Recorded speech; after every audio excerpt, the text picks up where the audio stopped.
On day 10 of Operation Epic Fury, we are winning. We're winning decisively with brutal efficiency, total air dominance, and an unbreakable will to accomplish the president's objectives. We stay locked on the target because here at the Department of War, that's our job. God bless our troops and this mission. The decision has been made. In a move that alters the geopolitical map of the Middle East, the United States has officially authorized a massive ground offensive into Iranian territory. Thousands of troops, elite army infantry, and battle-hardened Marines are now preparing for deployment. This is Phase 1, the invasion of Hormuz. The time of high-stakes warnings and diplomatic standoffs is over. Night falls over the vast American forward operating bases, but there is no sleep. Only the relentless rhythm of mobilization.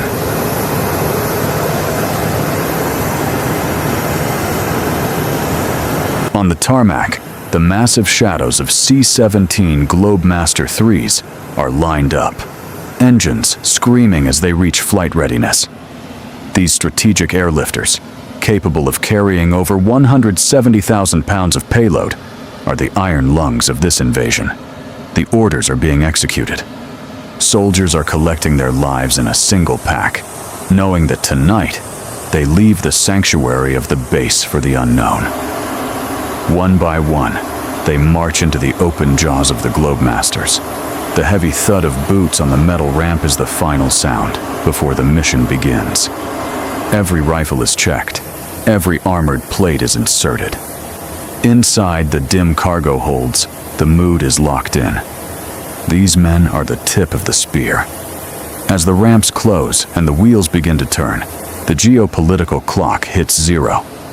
The air is thick with the smell of diesel and lethal intent. The news is out. The storm is officially in motion.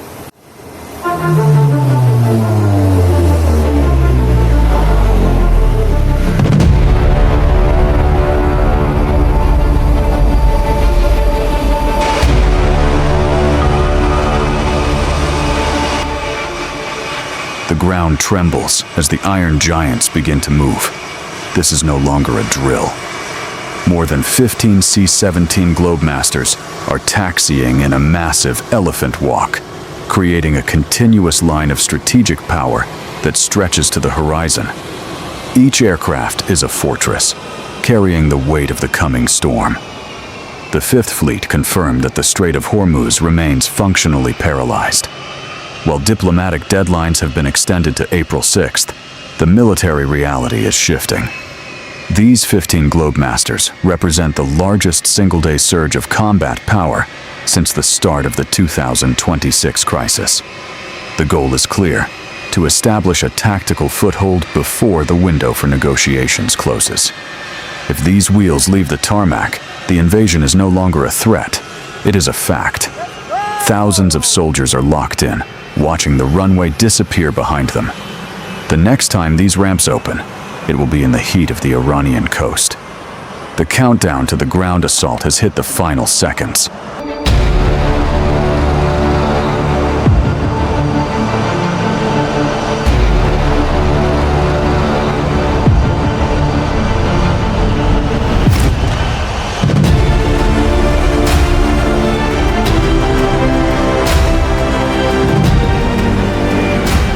Look at the runway.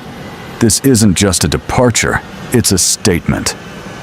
Over 15 C-17 Globemaster IIIs are taxiing in a massive elephant walk, a rare and terrifying display of strategic reach. This many airlifters moving at once means one thing. The United States is no longer just signaling, it is invading. The 2026 context, facts, and news. As of today, March 27th, 2026, the global economy is suffocating. With the Strait of Hormuz effectively closed, oil prices have spiked to record highs, and the Pentagon is now considering a surge of up to 10,000 additional troops to the region. While President Trump has extended the diplomatic deadline to April 6th, these 15 planes are the physical proof that the energy plant strikes are only a heartbeat away. The strategic reality. Each of these 15 giants carries the fuel, the armor, and the soldiers needed to seize the Iranian coast. Intelligence sources suggest the target is the port of Bandar Abbas and the strategic islands of Keshm. The pilots are at the throttles. The troops are in the dark. If this line of steel takes flight, there is no turning back. The countdown to the liberation of the world's most vital waterway has entered its final, loudest phase.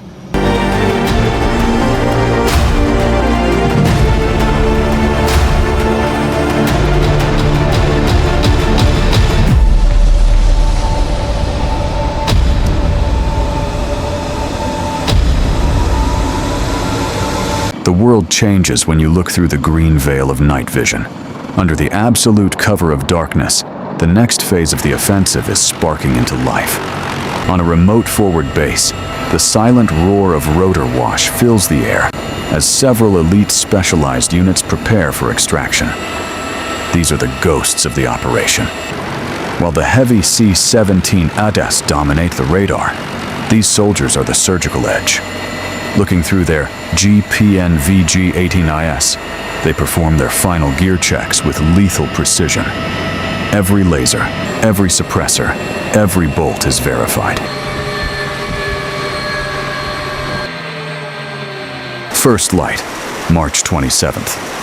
As the sun rises over the staging grounds, a second wave is surging toward the flight line. The four-engine C-130 Hercules, the backbone of tactical airlift, are prepped and screaming for takeoff. While the skies are filled with steel, the ocean is churning with a different kind of power.